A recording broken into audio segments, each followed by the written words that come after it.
Welcome Bagish education. আজকে যারা Bangla major বা বাংলা মাইনর অলংকার শিখতে চাচ্ছ তাদের জন্য কিন্তু খুব গুরুত্বপূর্ণ বিষয়। আমরা ধারাবাহিকভাবে অলংকার তোমাদের শেখাচ্ছি। অলংকার শিখতে হয়। আর নিশ্চয়ই আমাকে জানো, আমি বাগিশের প্রাক্তনী কলেজের আংশিক অধ্যাপক। অসংখ্য ছাত্রছাত্রী আমার কলেজে সফল এবং কলেজে এবং স্কুলে চাকরি পেয়েছে, তোমরাও পাবে। ঠিক মতো পড়াশোনা করতে হবে। চলো আজকে যাই, তোমাদের যে বিষয়টা বলবো অলংকার। অলংকার যে বিষয়টা তার মধ্যে গুরুত্বপূর্ণ একটি বিষয় আজকে কি বলবো, শ্লেষ অলংকার। আজকে তোমাদের কাছে আলোচনা হবে শ্লেষ। এই শ্লেষ অলংকার নিয়ে আলোচনা হবে। শ্লেষ অলংকার কাকে বলে? দেখো, যখন একটি শব্দ একবার মাত্র ব্যবহৃত হয়ে ভিন্ন ভিন্ন অর্থ প্রকাশ করে। কোন একটি শব্দ একবার ব্যবহার হবে, কিন্তু তার যদি দুটি ভিন্ন মানে হয়ে যায় তাহলেই তাকে শ্লেষ বলা হয়। তাহলে কোনো একটি শব্দের একবার মাত্র ব্যবহার হয়ে যদি সেটার ভিন্ন ভিন্ন বা দুটো মানে হয় তখন তাকে বলছি আমরা শ্লেষ অলংকার। নিশ্চয় উদাহরণ দিয়ে বোঝাবো, তার আগে তোমাদের প্রশ্ন হয় শ্লেষ অলংকার কাকে বলে, এর শ্রেণী বিভাগ করো। তো শ্লেষ অলংকারকে আমরা ভাগ করছি দুটো ভাগে, একটা অভঙ্গ শ্লেষ আর একটা সভঙ্গ শ্লেষ। মানে না, যে শ্লেষকে ভাঙা যায় না তাকে বলা হয় অভঙ্গ শ্লেষ। আমরা বলেছি যে শ্লেষকে ভাঙা যায় না তাকে বলা হয় অভঙ্গ শ্লেষ। তো দেখো, বাজে পুরবীর ছন্দে রবির শেষ রাগিনীর বিন। বাজে পুরবীর ছন্দে রবির শেষ রাগিনীর বিন। এখানে বাজে পুরবীর ছন্দে, এখানে দেখো পুরবী শব্দটা দুটো অর্থ আছে। একটা পুরবী মানে কাব্যগ্রন্থ, যেটা রবীন্দ্রনাথ বিখ্যাত কাব্যগ্রন্থ পুরবী। আর একটা পুরবী মানে হলো যে তোমার গোধূলির রাগ, গোধূলির যে রাগ তাকে পুরবী বলা হয়। আবার দেখো, এই যে রবি, তার দুটো অর্থ আছে, একটা রবীন্দ্রনাথ, একটা সূর্য। অর্থাৎ ভালো করে বুঝিয়ে দিচ্ছি তোমাদের কাছে কি করে হলো এটা। দেখো, সূর্য যখন গোধূলি হয় তখন সূর্য মলিন হয়ে যায়, সূর্য শেষ হয়ে যায়। রবীন্দ্রনাথের যখন জীবনের শেষ পর্ব তখন উনি কিন্তু এই কাব্যগ্রন্থ লিখছেন।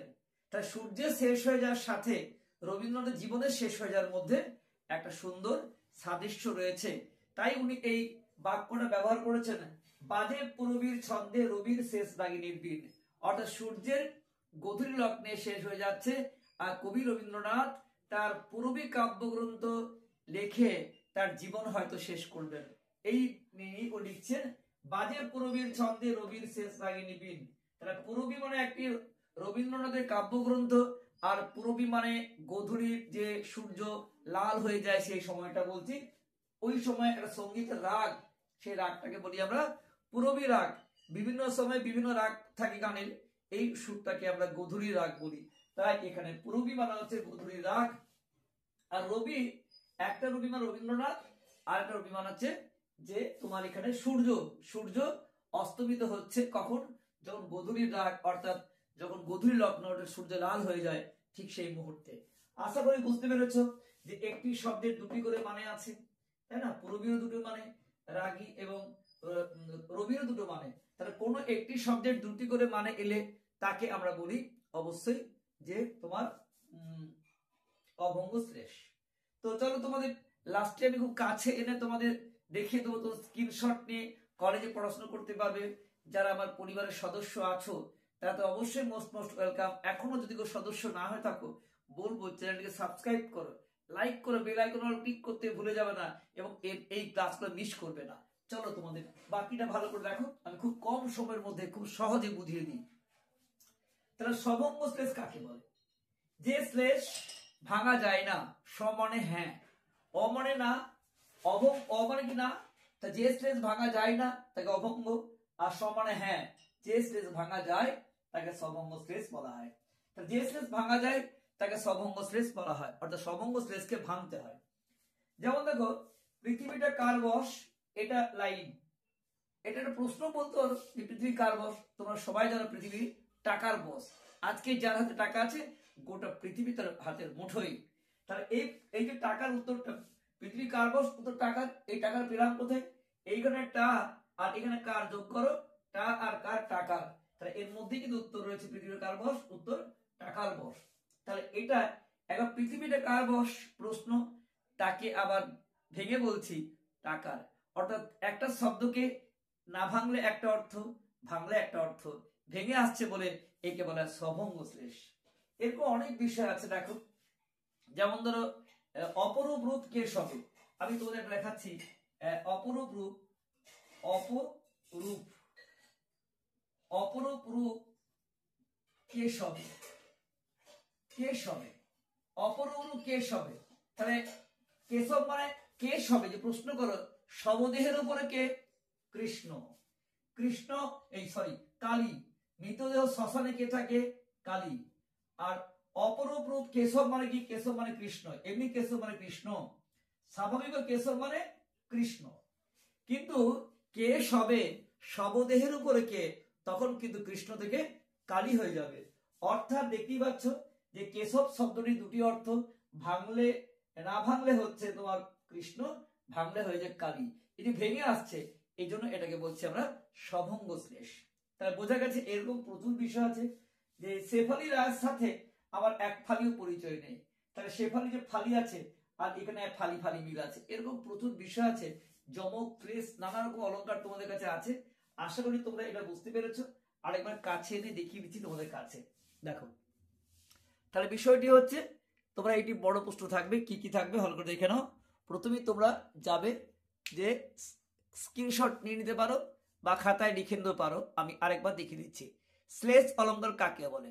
যখন একটি শব্দ একবার মাত্র ব্যবহৃত হয়ে ভিন্ন ভিন্ন অর্থ প্রকাশ করে, তখন তাকে বলা হয় শ্লেষ অলঙ্কার। শ্লেষ অলঙ্কারের ভাগ কটি, দুটি, অভঙ্গ শ্লেষ এবং সভঙ্গ শ্লেষ। অভঙ্গ শ্লেষ কাকে বলে? যে শ্লেষকে ভাঙা যায় না তাকে বলা হয় অভঙ্গ শ্লেষ। বাজে পূরবীর ছন্দে রবির শেষ রাগিনীর বিন, বাজে পূরবীর ছন্দে রবির শেষ রাগিনী বিন, এখানে পূরবীর দুটি অর্থ আছে, একটি কাব্যগ্রন্থ আর একটি গোধূলির রাগ। রবীন্দ্রনাথের দুটো অর্থ আছে, একটি রবির দুটো অর্থ আছে, একটা রবীন্দ্রনাথ একটা সূর্য। অর্থাৎ সূর্য যখন গোধূলি লগ্নে পূরবী হয় সে সময় তার অস্ত যায়। আর এখানেও তো দেখতে পাচ্ছ যে রবীন্দ্রনাথ তার শেষ জীবনের মুহূর্তে এই পূরবী নামক কাব্যগ্রন্থ লিখেছেন, এই অর্থটা। সভঙ্গ শ্লেষ কাকে বলে? যে শ্লেষ ভাঙা যায় তাকে বলে সভঙ্গ শ্লেষ। যেমন পৃথিবীটা কার বশ, উত্তরটা কি বলে? পৃথিবী টাকার বশ, এটা আর কার যোগ করেছি। আর একটা তোমাদের কাছে দেখিয়ে দিচ্ছি, লাস্টেরটা দেখো, এটা খুব ইম্পর্টেন্ট। অপরূপ রূপ কেশবে, তাহলে কেশব মানে কৃষ্ণ আর কেশবে মানে কালী।